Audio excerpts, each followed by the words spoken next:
ত্রিমুখী সংকটে পড়েছেন অধ্যাপক ইউনূস। এই তিনটি সংকট এতটাই জটিল যে এগুলো তার ঘুম কেড়ে নিয়েছে। সংকটগুলো এক এক রকম। এর মধ্যে প্রশ্নাতীত সংকটটি তারিক কিংস পার্টি এনসিপিকে নিয়ে। অধ্যাপক ইউনূসের প্ররোচনায় দল গঠন করে এখন বিপাকেই পড়েছে জুলাই আন্দোলনের নেতারা। এনসিপির একটি অংশ তাদের এমন ভরাডুবির জন্য অধ্যাপক ইউনূস ও কয়েকজন উপদেষ্টা দায়ী বলে মনে করেন। এনসিপির ওই নেতারা জুলাই আন্দোলন থেকে গত এক বছরে সরকারের শীর্ষস্থানীয় অনেকের অনেক গোপন তথ্য জানেন। সেগুলো ফাঁস হলে বিপাকেই পড়বেন অধ্যাপক ইউনূস ও তার থিঙ্ক ট্যাঙ্ক।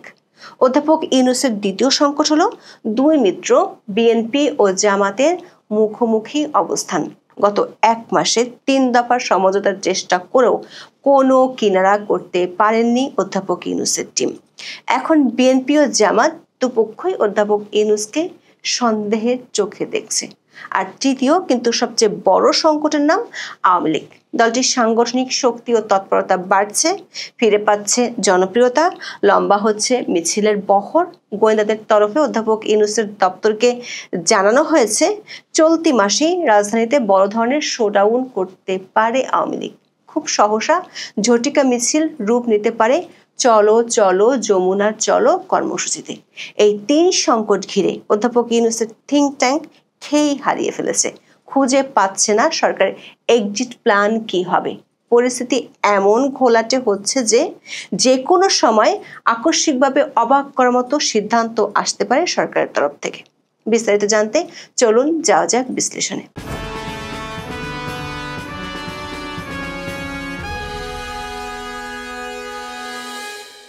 কার্যক্রম নিষিদ্ধ থাকা আওয়ামী লীগের মিছিল যে দিনকে দিন বাড়ছে সেটি এখন পুরাতন খবর। সরকার যে এতে উদ্বিগ্ন সেই খবরও পুরাতন হয়ে গেছে। পুলিশকে দিয়ে কোনোভাবে দলটির ঝটিকা মিছিল থামানো যাচ্ছে না। পুলিশ টুকটাক গ্রেপ্তারও করছে। পুলিশকে বাধ্য করতে ডিএমপি কমিশনার শাস্তিমূলক ব্যবস্থা নেওয়ার ঘোষণাও দিয়েছিলেন। ভেবেছিলেন তাতে কাজ হবে। কাজ না হওয়ায় পুলিশকে ভয় দেখাতে 3 পুলিশ কর্মকর্তাকে সাসপেন্ড করেছে। বিডি নিউজ 24 খবরে বলা হয়েছে পুলিশের বিশেষ অভিযানের সময় থানায় অবস্থান করার অভিযোগে মোহাম্মদপুরের এক সহকারী কমিশনার সহ 3 কর্মকর্তাকে প্রত্যাহার করা হয়েছে। আওয়ামী লীগের নেতাকর্মীরা যেন ঝটিকা মিছিল করতে না পারেন সেজন্য শুক্রবার এ বিশেষ অভিযান চালানো হয় বলে জানিয়েছে পুলিশের কর্মকর্তারা। তাতেও খুব বেশি কাজ হয়নি। 19 সেপ্টেম্বর রাজধানীর 26টি স্পটে মিছিল করেছে আওয়ামী লীগের নেতাকর্মীরা। এমন খবরে রীতিমতো ঘুম হারাম হয়ে গেছে অধ্যাপক ইউনূস ও স্বরাষ্ট্র উপদেষ্টার দপ্তরের। এতদিন 2-1টি জায়গায় মিছিল বের হতো, কিন্তু শুক্রবার জুমার নামাজের পর প্রায় একই সময় এই 26টি জায়গা থেকে মিছিল করেছে দলটির নেতাকর্মীরা। গোয়েন্দাদের তরফে ইউনূসের দপ্তরে একটি বিশেষ বার্তা গেছে। বার্তাটি হলো কলকাতায় বসে দলটির নেতারা প্রায় প্রতিদিনই দেশে কিভাবে তৎপরতা চালানো হবে তা নিয়ে বৈঠক করছেন। 19 সেপ্টেম্বর রাতে রাজশাহী ডিভিশনের বৈঠক হয়েছে। গোয়েন্দাদের আশঙ্কা খুব শিগগিরই দলটি দেশের বিভাগীয় পর্যায়ে ব্যাপক হারে ঝটিকা মিছিল শুরু করবে। তবে সরকারের জন্য যেটি সবচেয়ে বেশি চিন্তার সেটি হলো আওয়ামী লীগের এই ঝটিকা মিছিল খুব শিগগিরই বড় ধরনের শোডাউনে রূপ নিতে পারে। এই কর্মসূচির নাম হতে পারে চলো চলো যমুনা চলো। গোয়েন্দা প্রতিবেদনে বলা হয়েছে ময়মনসিংহ, গাজীপুর, সাভার সহ ঢাকার আশপাশের জেলাগুলো থেকে বড় আকারের লোক জড়ো করে এই শোডাউন হতে পারে। একই সময় বিভাগীয় শহরগুলোতেও শোডাউনের আশঙ্কা আছে। তেমন হলে সেটি দেশের রাজনৈতিক মহলে একটি বড় ধরনের ও ভিন্ন বার্তা দেবে। আবার অধ্যাপক ইউনূস 21 সেপ্টেম্বরের পর থেকে 10 দিন দেশে থাকবেন না। তার অনুপস্থিতিতে পরিস্থিতি সামাল দেয়া কঠিন হয়ে যেতে পারে। অধ্যাপক ইউনূস 21 সেপ্টেম্বর যাবেন নিউ ইয়র্কে, যোগ দেবেন জাতিসংঘের সম্মেলনে। এমন একটা বৈশ্বিক সম্মেলনে যোগ দিতে যাওয়ার আগে তার দপ্তরের ব্যস্ততা হওয়ার কথা ছিল সম্মেলনের সাইড লাইনের বৈঠকগুলোকে ঘিরে। বিশ্বের বিভিন্ন দেশ ও সংস্থার প্রধানের সাথে বৈঠকের মাধ্যমে দ্বিপাক্ষিক সম্পর্ক শক্তিশালী করার জন্য এই সাইডলাইন বৈঠকগুলো খুবই গুরুত্বপূর্ণ। সূত্রগুলো বলছে অধ্যাপক ইউনূসের দপ্তর বিরামহীন চেষ্টা চালাচ্ছে আমেরিকার প্রেসিডেন্ট ডোনাল্ড ট্রাম্পের সাথে একটি সাইডলাইন বৈঠক করা যায় কিনা সে ব্যাপারে। তবে সে চেষ্টা বিফলে গিয়েছে। বিদেশি সরকার প্রধানদের সাথে সাইডলাইন বৈঠকের চেয়ে এখন অধ্যাপক ইউনূসের চিন্তা দেশের অভ্যন্তরের রাজনীতি নিয়ে। সেজন্য তিনি সাথে করে দেশ থেকে উড়িয়ে নিয়ে যাচ্ছেন 3 দলের 4 নেতাকে। লক্ষ্য নিউ ইয়র্কে বসে একটি অনুষ্ঠান করে দেখানো তার প্রতি 3 মিনিটের আস্থা অবিচল। হঠাৎ করে এমন কিছু করার দরকার পড়ল কেন? অধ্যাপক ইউনূসের ঘনিষ্ঠ একটি সূত্র বলছে, বিএনপি ও জামাতের দ্বন্দ্ব এতদিন বক্তব্যের মধ্যে থাকলেও এটি এখন প্রকাশ্যে রূপ নিয়েছে। দুটি দলের অনেকেই মনে করেন এমন পরিস্থিতির জন্য অধ্যাপক ইউনূস ও তার থিঙ্ক ট্যাঙ্কই দায়ী। বিএনপি শীর্ষ পর্যায়ের এক বৈঠকে বিষয়টি নিয়ে আলোচনা হয়েছে। সেখানে বলা হয়েছে, একদিকে সরকার সংলাপ চালাচ্ছে, অন্যদিকে এনসিপি ও জামাতের দাবির দিকেও ঝুঁকতে দেখা যাচ্ছে। বিএনপির এক নেতা বলেছেন, বিষয়টি এমন যে চোরকে বলে চুরি কর আর গৃহস্থকে বলে সজাগ থাক। বিএনপি নেতাদের ধারণা, আগামী নির্বাচনকে সামনে রেখে অনানুষ্ঠানিকভাবে বিএনপি বিরোধী একটি জোট গঠনের চেষ্টা হচ্ছে। হেফাজত ইসলাম সহ বাকি সব ইসলামী দলগুলো ওই জোটে যাচ্ছে, অথচ এই দলগুলো দীর্ঘদিন ধরে বিএনপির মিত্র ছিল। সবচেয়ে বড় বিষয় হলো, এই জোট গঠনের 2টি বৈঠক মন্ত্রীপাড়া হয়েছে এমন তথ্য আছে বিএনপির কাছে। তাতে বিএনপির অনেকের মনে এই প্রশ্ন তৈরি হচ্ছে, বিএনপি বিরোধী এই জোট কি -2 ফর্মুলা বাস্তবায়নের অংশ? যদি বর্তমান অন্তর্বর্তী সরকার অধীনে আগামী ফেব্রুয়ারিতে জাতীয় সংসদ নির্বাচন হয়, তাহলে ওই নির্বাচনে আওয়ামী লীগ অংশ নিতে পারবে না। তার মানে -1 কমপ্লিট। বাকি থাকে দেশের আরেক বৃহৎ রাজনৈতিক দল বিএনপি।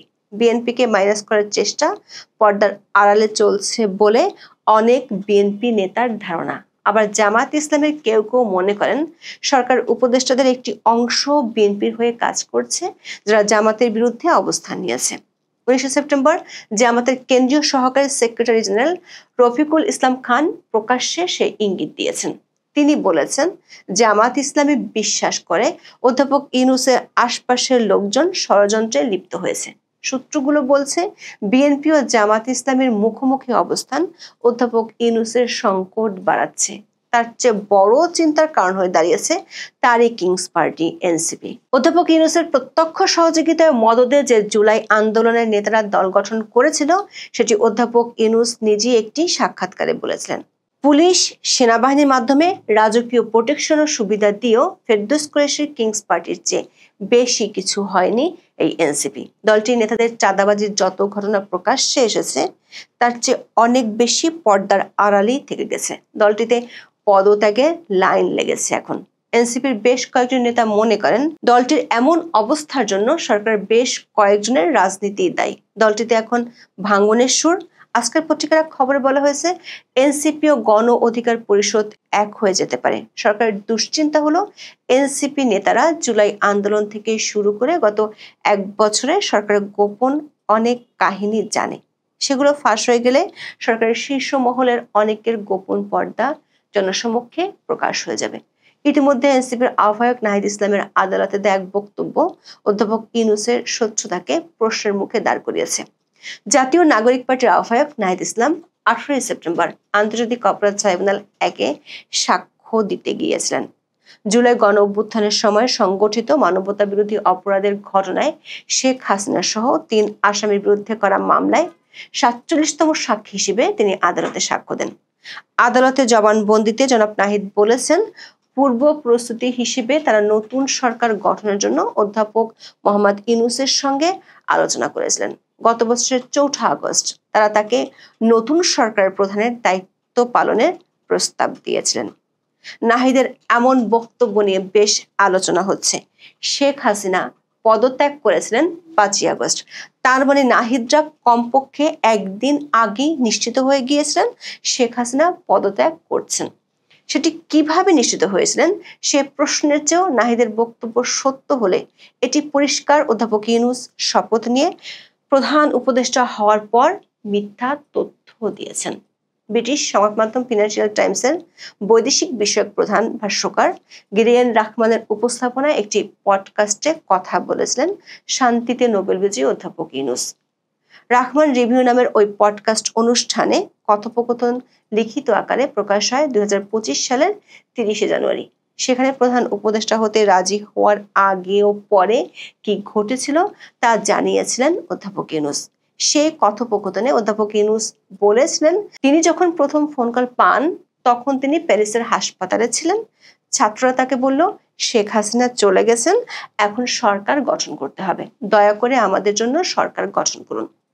দর্শক খেয়াল করে দেখুন, অধ্যাপক ইউনূস বলেছেন শেখ হাসিনা চলে যাওয়ার পর ছাত্ররা তাকে ফোন করেছিল, অথচ নাহিদ আদালতের সামনে দাঁড়িয়ে বলেছেন 4 আগস্ট শেখ হাসিনা দেশের প্রধানমন্ত্রী থাকতেই ফোন করেছিলেন। সূত্রগুলো বলছে, আদালতে নাহিদের এমন জবানবন্দির পর অধ্যাপক ইউনূসের থিঙ্ক ট্যাঙ্ক চিন্তিত হয়ে পড়েছে। এনসিপিতে বিরোধ ও ভাঙ্গন কোনোভাবেই সরকার ঠেকাতে পারছে না। সেক্ষেত্রে এনসিপির নেতারা যদি গোপন কথাগুলো আর গোপন না রাখেন, তাহলে সরকারের অনেক শীর্ষ ব্যক্তি বিপদে পড়ে যাবেন। আবার এনসিপির পক্ষ থেকে জাতীয় পার্টিকে নিষিদ্ধ করা, জাতীয় পার্টির নেতাদের গ্রেপ্তার সহ যেসব দাবি করছে, সেগুলো সরকারের পক্ষে পূরণ করা সম্ভব নয়। জাতীয় পার্টির শীর্ষস্থানীয় 2-1 নেতাকে গ্রেপ্তারের উদ্যোগ নিয়েও বিএনপির বাধার মুখে সরে আসতে বাধ্য হয় সরকার। সূত্রগুলো বলছে, সবচেয়ে বড় মিত্র এনসিপি মুখ খুললে সেটি সরকারের কফিনে শেষ পেরেক ঠুকবে। তার আগে জামাত ও বিএনপির দ্বন্দ্ব এবং সরকারের প্রতি তাদের অবিশ্বাস সরকারের বিপদ বাড়াচ্ছে। সে বিপদে আওয়ামী লীগের দেশব্যাপী বড় ধরনের শোডাউন করার গোয়েন্দা তথ্যে সরকারের অবস্থা মোটামুটি দিশাহীনই বলা যায়। এখন এ পর্যন্ত। সবাই ভালো থাকুন, সুস্থ থাকুন, নিরাপদে থাকুন। দেখা হবে আগামী পর্বে।